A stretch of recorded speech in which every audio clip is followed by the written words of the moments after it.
Capital Combat Parley here with Perry William Kelly. He's a martial artist, a martial arts journalist, as well as a professor. How are you doing today? I'm doing great. Thanks for the interview. So you've been active in martial arts for 55 years.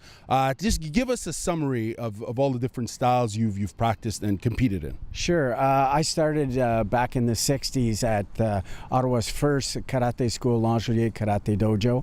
And afterwards, after going a short period in middle school to Toronto, I came back and in high school, I got into Kenryu Jiu-Jitsu, and I'm a fifth dan in Kenryu Jiu-Jitsu. And then afterwards, I started exploring the Southeast Asian martial arts. I'm an instructor with Guru Dan Inosanto in Filipino martial arts, but because he was Bruce Lee's protege, I've also become an instructor in Jeet Kune Do and Jung Fang Gung Fu under him as well. And when I started with him, he required that every one of his instructors certified with Chai Sirsut in Muay Thai, so I did that as well. Now, you recently competed in Atlanta, yes? Tell us about that recent competition and the one that you had in LA at the Worlds. Yeah, I returned to karate competition after about a 45-year layoff. It's something I can do at my age without, getting any head trauma. So last summer I competed and won the gold medal at the World Police and Fire Games in Los Angeles in the over 50 category. And I just got back from Atlanta where I placed runner-up, and I got a silver medal in the over 60 category in the over 60 under 190. So I was giving up a little size and reach to some of these bigger guys.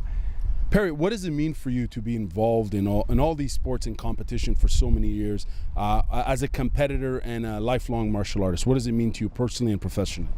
Well, luckily I've been able to combine what I did as a lawyer working for Public Safety Canada, working in law enforcement, corrections, being their use of force in-house expert. It allowed me to travel and study at the Department of Homeland Security's Federal Law Enforcement Training Center. That's how I, in those travels, that's how I met Frank Shamrock, because he delivers a grappling course for police officers, and I got to study under him and become an instructor under him. But being a lifelong martial artist, it's been good to me because I've been able to come to put together what I do professionally and what I do for fun. Now, you are also a martial arts journalist. You've been involved in you've interviewed the who's who. Give us a funny story about an interview you had with some of these big names in mixed martial arts or traditional martial arts. Well, everybody has a story to tell. I think one of the funniest ones is when I was interviewing John Hackelman, who is Iceman Chuck Liddell's trainer for a cover shoot that we did for our Martial Arts Success. So like everybody, I wanted, give me the in-depth, the inside story on Chuck Liddell. So jokingly, he says, that they like to cuddle and stuff like that. So, it was like, pulling my leg, but, it's a funny story. What got you involved in print journalism for martial arts? Well, it was very interesting. When I finished my articles and started working for the government, I started writing for the RCMP Gazette on officer safety. And I did that for about 10 years. And afterwards, what I did is I took all those articles, wrote some other chapters, and that was my first book, Police Defense Tactics. So that's sort of what got me into the print journalism. After that, I did a biography on my instructor, Guru Dan Inosanto, and I also did one on Jean-Yves Thériault. Once I got those published, I reached out to the magazines, and they wanted, black belt, martial arts success, martial arts professional, ultimate grappling, and their doors were open for writers who had a martial art background. What's the state of martial arts journalism as far as print goes? Well, what's the state of it? Because we hear on the other side that print generally is having a tough time. Speak to us about this niche sort of audience when it comes to martial arts publications. Well, if you go into chapters, you will see that the martial art magazines are still there. There's always a half a dozen to 10. Some of the magazines have gone by the wayside that you would have seen during the heydays of the 70s, 80s, and maybe 90s. But still, there are the two magazines that I write for. Black Belt's been around since 1961. It doesn't look like it's going anywhere. Century owns Maya, Martial Arts Industry Association, which owns Martial Arts Success, and they cater more to the school owner, but I do mostly profiles on characters, peoples in the martial arts. How important is journalism as far as martial arts journalism in further promoting martial arts, be it modern, quote unquote, modern martial arts or traditional ones, especially now with the popularity of mixed martial arts and other amateur combat sports? Well, in my personal opinion, a lot of what's packaged in martial arts entertainment is entertainment, almost like a WWE. I was watching Chael Sonnen's Best Trash Talk yesterday, and it's a production to get people to come out and watch the shows or to buy the pay-per-view. I think what print journalism and online journalism allows us go to a deeper level than just hyping up the fight. You're allowed, you delve into the background, the motivation, the spiritualism even of the competitors or the instructors or trainers. One thing that I find really interesting about you is you do some mental coaching and preparation for combat sports athletes locally. Speak to us about that and who you work with and have worked with. Oh, sure.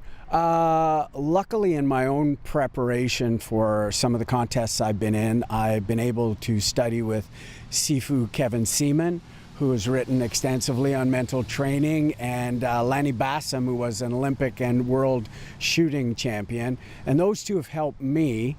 And over the last 6 months, I've been working with Warwick Folk, who's a member of the Canadian National Muay Thai team.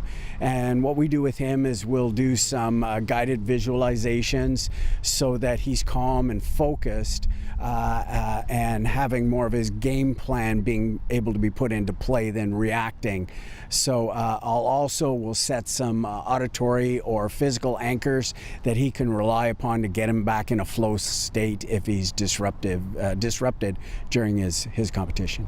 Speak to us on the importance and value of mental preparation for elite or amateur, or for any competitive athlete, in this case combat sports athletes. How important is mental preparation? Well, luckily here in Ottawa, we have probably the biggest name in mental training, Professor Terry Orlick at University of Ottawa. And if you read any of the stuff that he's written, he talks about on any given day, if people are physically matched at the same level, it's the better prepared mental athlete who's going to be more relaxed and be able to perform at their peak. I think for combat athletes, the ability to not get rattled by the crowd if it's your first kind of fights, or the ability also to sorry about that. It's okay. It's also the ability to keep calm and composed and do your battle plan. So Perry, as far as competition, you just came back from competition, as you mentioned before, in Atlanta. What's next for you? Well, next year in Orlando in July is the International Sport Karate Association World Championship, the ISK World Championship. They have an over 60 category, and I'm looking to add another World Championship medal at that time. All the best to you. I have one last question. Tokyo 2020, karate's being introduced. Speak to us about that. Well, for those of you that are old enough, in 1964, judo was introduced as a demonstration sport.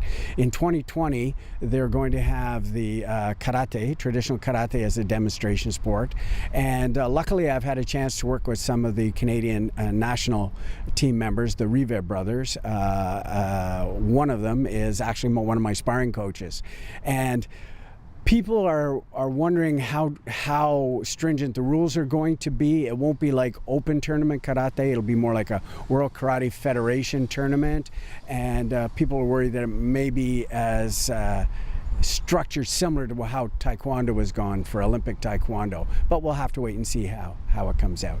Well, Perry, we look forward to reading more about your articles, and we wish you all the best in your competition. Where can we find your articles? Plug your website. My website is www.perrywkelly.com, and also I'm on Facebook, Perry William Kelly.